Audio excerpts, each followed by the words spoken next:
My name is Rudy Lyon, and I work for Center Rock Incorporated. And Center Rock is based in Berlin, Pennsylvania. We're a relatively small company.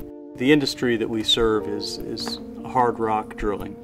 So this involves drilling holes for large foundations that you might see holding up a bridge, large buildings. We drill holes for oil and gas. So anytime a hole needs to be drilled in the ground that's in hard rock, that's where our products come in.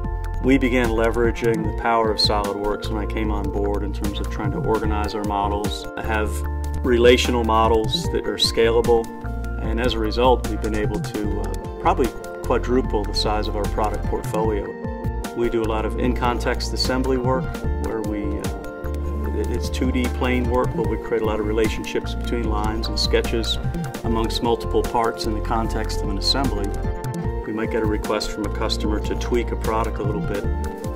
Knowing this, we have built a lot of solid models that are very configurable, and the process of coming up with a new design is literally a matter of a couple of mouse clicks and it's done. So in that sense, SolidWorks has been very beneficial.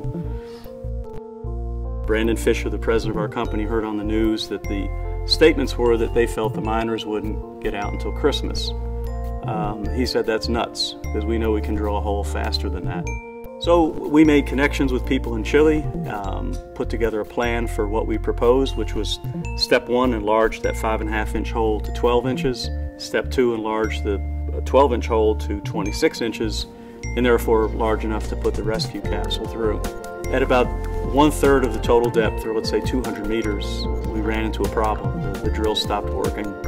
And when they pulled the drill string up out of the hole, we realized that the front end of the bit was missing.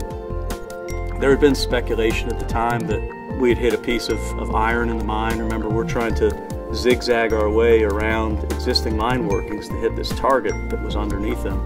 Not being convinced that that was the case, we started with a fairly in-depth analysis of the bit just to make sure that our stress levels were acceptable.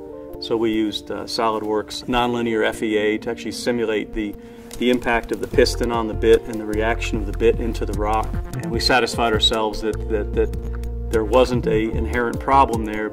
I think the fact that the SolidWorks CAD software integrates so seamlessly with simulation just made that whole process go snap, snap. It also gave us the confidence up front to know that we could get it done. The next step was to open this hole from 12 to 26. One of the concerns we had was whether the airflow going through our drill would split appropriately. So we set up a simulation using flow simulation. Verified that we had to tweak our design a little bit to get more of the airflow to bias towards the middle. Both of those are examples of how SolidWorks was used to perhaps increase the chances of us having a successful rescue of the miners.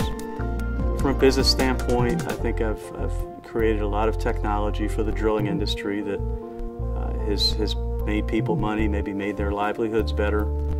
In some cases, in extreme, saved lives. And I feel that I've put my passion into the business, and I think SolidWorks helps me do that too. It's an enabler.